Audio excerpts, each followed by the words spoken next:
खुलुमबाय आङो दिनै मोनसे भिडिअ लानानै फैबावलायबाय नै बे भिडिअआ दाखालिनि जोंनो रिलेटेड दाखालि आं जे मोनसे भिडिअ होदोंमोन बेजोंनो रिलेटेड आरो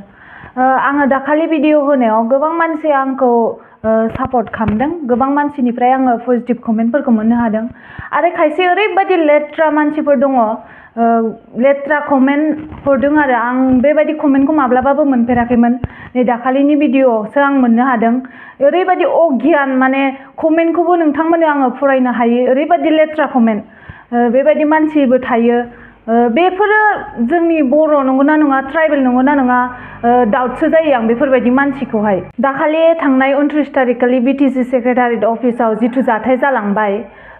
बे जाथाया जानो नाङामोन जाफ्लांबाय जानायाबो बेनो जोंनि ट्राइबेलनि थै थानायखाय बर'नि थै थानायखाय आरो सेंग्रा बैसोनि थै इमोसनजों जाफ्लांबाय बेखौ लानानैनो इसेबां रिएक्शन होनो दरखार गैयामोन ना खायसे मानसिया ओरैबायदि रिएक्शन होदों जेन बे जाथाया माब्लाबाबो संसाराव जाफेराखैनो बेबायदि रिएक्शन होदों नैबे भिडिअखौ नोंथांमोना नायनानै लालाय एटाक खालामनायखौ जोङो नोंसोरखौ एटेम्प्ट टु मार्डार होननानै जोङो केस होगोन दिफेन बर'खौबो आङो थोंजोङै बुंहरदों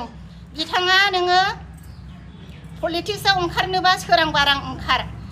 नोंहा मानो एथ'ग्राब गिदों फालाय दिलीप सयखियालाय माथो जाखो मानो एथ' गिदों नोंलाय एसटि होजानो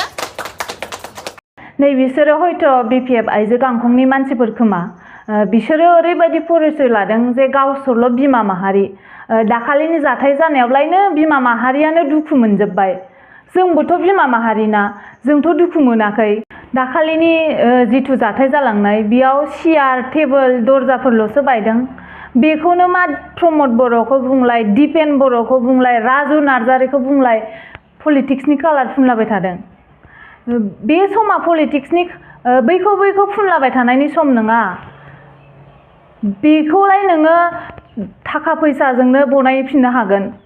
ओमफ्राय बे एसटिखौ होमारोब्ला 6था जाथिनो जुदि एसटिखौ होमारोब्ला बेखौ ना नों फाननोनो हागोन ना बायफिननोनो हागोन बे BPFनि खायसे मानसिफ्रा आं गासिखौबो बुङाखै दे खायसे अगियानि थायोना बिसोरबायदि मानसिया माने एसटिनि खोथा बुंबानो गावसिनावसो नांगोरो गावसिनि देहायावसो नांगोरो जेन गावसोर बर'आनो नङा राजबंशी देखा बरुवासो गावसोर प्रटेस्ट खालामनांगौ गावसोरबो थाफानांगौ माबा गावसिनावसो नांफाबाय थायो अल इन्डियायाव एसटिया मोनसेल' अबेबा ST hills ST valley ST plains बेबायदि केटेगरिनि गैया अल इन्डिया बेसिसाव जुदि एग्जाम जानो थांब्ला नीट एग्जामानो होन UPSC एग्जामानो होन रेलवेनि एग्जामानो होन एसटि खथाया बेलेग राननानै फैया अबेबा ST valley ST hills ST प्लेन्सनि बेबायदि केटेगरिनि राननानै फैया मोनसेयावल' फैगोन एसटि खथा दा बे एसटियाव अबेबा देखा बरुवा आहमफोरा एग्जामखौ होयोबा जोंनि बर'आ चान्स मोनगोन नामा जुदि बे एसटिखौहाय 6था जाथिनो होयोबा राजस्थानाव मोनसे जाथि दङ मीना होननाय मोनसे जाथि ओरैबायदि हाई क्लास एसटिनिखा बिसोरो अल इन्डिया बेसिसाव एग्जाम जायोब्ला बिसोरनो बांसिन मोनो दा जोंनि आसामनिफ्रायबो देखा बरुवा आहमफोरा जुदि थांनांगौबा एसटिखौ मोनमारोब्ला जोंनि बर'आ माखौ मोनगोन जोंनि बर'आ बेफोर UPSC नीट एग्जाम रेलवेनि एग्जाम बेफोरखौ साननोनो नांला मोनखानायानो नङा माने बिसोर जुदि थाङोबा जि सासे सानै मोनदों बेबो बन्दसो जागोन ओंखायनो बेफोरखौसो रिएक्शन हो आइजोफोर नैबे दरजा खोरखि